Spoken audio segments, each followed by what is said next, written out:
Hey everyone, it's Ben Hardy here, and in today's going to be reviewing the Toyota Corolla Hybrid. Before we get in this video, I want to give a huge shout out and thank you to the Larry Miller Toyota here in Murray for giving me some time with this Corolla. I'll include a link to their website in the description down below so you can check out what they have currently. I'll also include a link to my car buying guide. Let's get into it.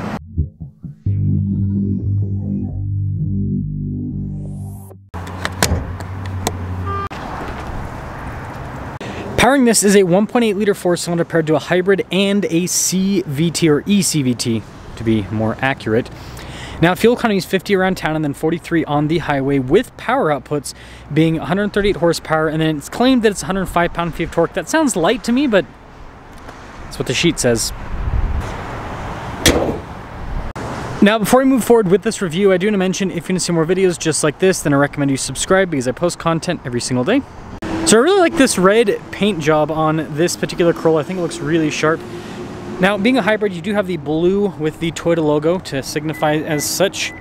Really cool headlight design, and then you can see with the darker trim here at the bottom, that all looks really sharp. And again, the new Corolla is just a good looking car. Now our turning wheel setup is 225 by 40 by 18 in the front and over in the rear. And you can see here with the wheels, you've got that metallic gray, which contrasts nicely with the rest of the car. You can see with the painted little kind of like side skirt there, got some splash guards as well. And here's a side profile. Now this leads us to the key fob, where we've got our lock and unlock function. We got the opening for the trunk as well, so pretty normal setup. Now it doesn't pop the trunk open fully, rather you have to pick it up the rest of the way yourself. Now here in the back we've got quite a bit of storage space. Again, the Corolla is Toyota's smaller size car here for the US market, and so it's gonna have the least amount of storage, but I mean, I think that's still pretty practical. You could fit like a lot of duffel bags back there, probably like, what, one, kind of imagining, 6+. Well, depending on how much stuff you have in them too, I guess. Anyways, blop, we've got the body painted spoiler here. You can see again with the blue on the badge. HEV to signify this is the hybrid, but you still got the dual exhaust tips to make it look sportier, I guess. There's the rest of the rear. Now popping inside, you can see that we've got this nice like soft touch trim down below with the red stitching, and a really cool trim here on the seats, again with more of that red. The seats are cloth, by the way. And then getting in is pretty easy. Got to duck a little bit. Legroom back here is solid. We've got some USB ports in the rear, and then the roofline does kind of slope back a little bit, but headroom's pretty good overall. And then this leads us up front, where again we've got some nice trim here at the bottom, and the top here is actually soft touch. All of our window controls here, mirror adjustments. Just a quick look at the mirrors themselves. Blind spot warning, by the way. And then here's the front seat. Again, you got that cool red accenting. Manual adjustments there. And then we got stuff like our stability control here on the side, little gas cap release. Steering wheel's manually adjustable, by the way.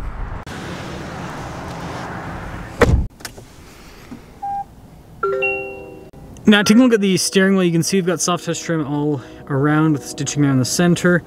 Bunch of practical controls here on the front, like our adaptive cruise control with the lane centering. We've got our volume and voice command controls there on the other side. And then Toyota still gives you traditional stocks here on the back. We've got a partially analog, partially digital gauge cluster here. And so it actually just shows mostly normal car stuff like RPMs and everything.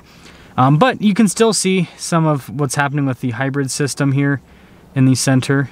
See a little EV score and everything, obviously fuel economy as well. So they do give you some info. Now in reverse, you do just have a regular backup camera, and you can probably hear the sound that it makes because it's in the EV mode right now. As for the rest of the infotainment system, quick response time with it. So all of that's really simple. Little volume control here on top of that. We've got some vents down below. We have our climate system, just a single zone climate. It does have an eco mode as well, which is nice. And then you can see here with the soft touch trim there, and then there's more on the upper dash here. And you can see with the vent trim that goes around. And then down below, we've got our shifter here for the ECVT. And then your drive mode select. On top of that, it'll pop up here with the drive modes, by the way. So pretty straightforward with that. And then putting that back into place, we've got some cup holders behind that. Little auto hold parking brake. Got the little storage space here. Nice trim here on the top. And then, yeah, solid trim there as well. We've got the manual mirror dimmer, and then no sunroof. Now take a look at the window sticker here, again 2025, this one's an SE, and you can get these in all-wheel drive, this one's not. But anyways, 29,282, so less than 30 grand for this solid hybrid Corolla. Let's see how it drives. Well, Corolla Hybrid. This is a cool car. This is a cool car. It used to kind of have a monopoly, but now we got the Civic Hybrid, and there's also the Elantra Hybrid. And let me know, as always, what comparisons you want to see with this. If you want me to compare to the Civic Hybrid, if you want me to compare to the Elantra Hybrid, I can, you know, work to put something together. So I gotta look up just to make sure I don't hit this little median situation. But what I will say is pretty comfortable so far.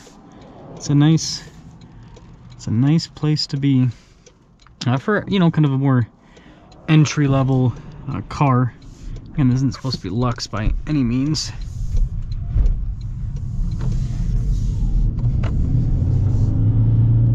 Definitely got to get into it a bit.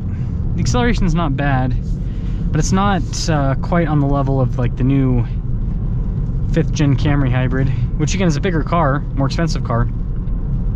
But that hybrid powertrain with the 2.5 4-cylinder, and even the Prius, right? The Prius has the new 2-liter instead of this one. This is like the old Prius powertrain with the 1.8. Yeah, even that new Prius kind of has more oomph to it. But again, more expensive. The price you pay, the price you pay. But, I mean, it drives like a regular Corolla. Corollas are, you know, economy cars at the end of the day, but they've got pretty comfortable suspension. It's got a relatively nice interior. Let's actually turn this on. Yeah, let's do just a little bit above low. I know I'm that person. When I do automatic with the climate, I always, even like it's about 42 degrees outside, I set it to low. I know a lot of people don't do that, but I personally set it to low because I don't want the car to be that much warmer. Like that's 64 degrees, already quite a bit warmer than outside. But this is nice. And then the bolstering's good. It's got a nice grip overall.